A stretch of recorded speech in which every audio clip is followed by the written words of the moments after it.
নমস্কার, আমি ঝুমা।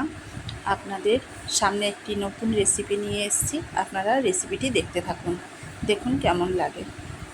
দেখুন, অনেক বেগুন শুকিয়ে গেলে আমরা ফেলে দিই, আমরা ফেলে না দিয়ে দেখুন এই বেগুনগুলোকে চার ফালা করে, সরু সরু ফালা করে কেটে নিয়েছি। আর কেটে নিয়ে সুন্দর করে ধুয়ে আমরা দেখুন বেগুনটাকে নুন, একটু গোলমরিচ গুঁড়ো আর একটু লেবুর রস আর হলুদ দিয়ে সুন্দর করে মেখে নেব।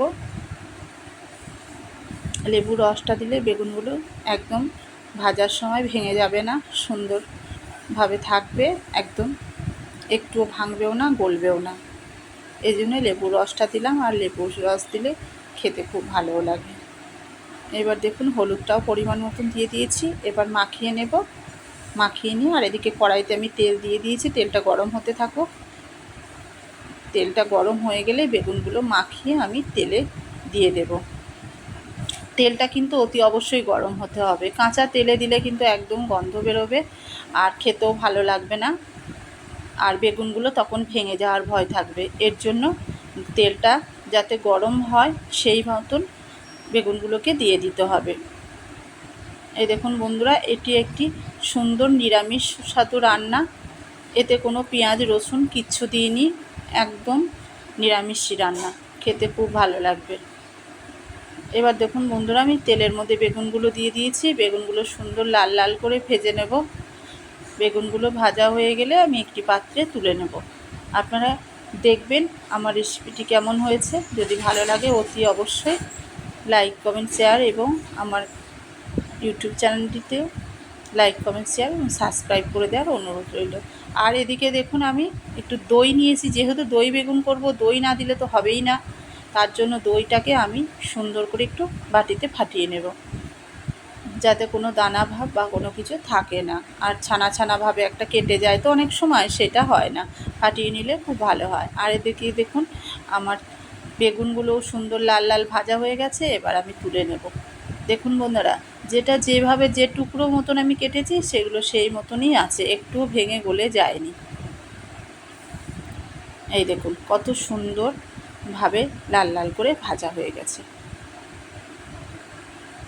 এইভাবে সব বেগুনগুলোকে নিয়েছি। আর তারপরে তেলের মধ্যে আমি ওই তেলের মধ্যে জিরে লঙ্কা বাটাটা দিয়ে দেব। মানে জিরে লঙ্কা ধনে আর একটু সর্ষে সামান্য পরিমাণে দিয়ে আমি একটা মশলা করে নিয়েছি পেস্ট, সেটা আমি তেলের মধ্যে দিয়ে দিয়েছি। এটা আপনাদের দেখানো হয়নি। আমি ওইদিকে এক হাতে ক্যামেরা ধরেছিলাম দেখে ওটা দেখানো হয়নি বন্ধুরা, আমি দিয়ে ফেলেছি। এই দেখুন আমি মশলাটা তেলের মধ্যে দিয়েছি, আর মিক্সি ধোয়ার বাটিটার যে জলটা ছিল সেটাও আমি একটু দিয়ে দিলাম। এবার এটাকে ভালো করে নেড়ে চেড়ে আমি একটু মশলাটা কষিয়ে নেব। তারপরে পরিমাণ মতন সমস্ত মশলা আরও দিয়ে দেবো, মানে লবণ, হলুদ।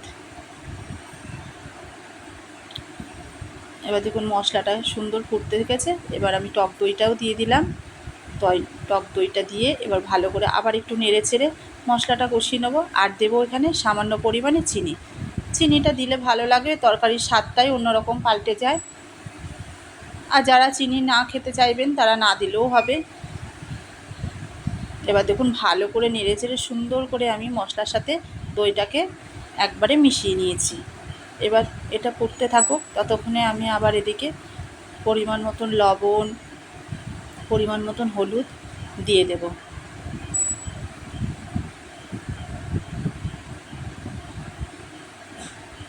দিয়ে দেখুন মশলাটাকে ভালো করে সুন্দর করে নেড়ে চেড়ে কষিয়ে নেব।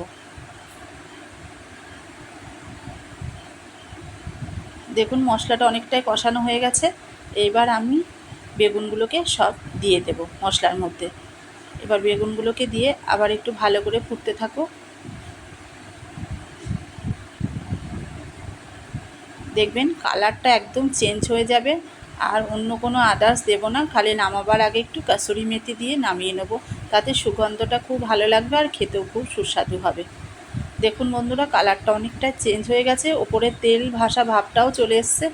আর ওপর থেকে দেখুন আমি এবার এই কাসুরি মেথিটা একটুখানি ছিটিয়ে দেবো অল্প পরিমাণে।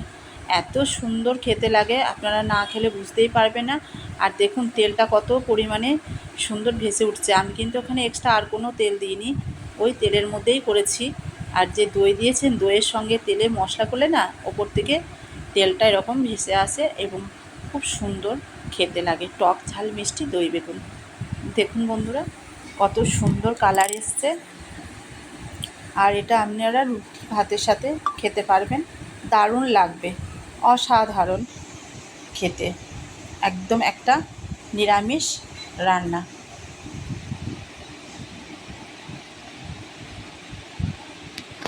দেখুন বন্ধুরা কত সুন্দর হয়ে গেছে।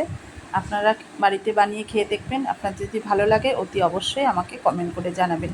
Tata, bye bye. আবার অন্য একটি রেসিপি নিয়ে হাজির হব।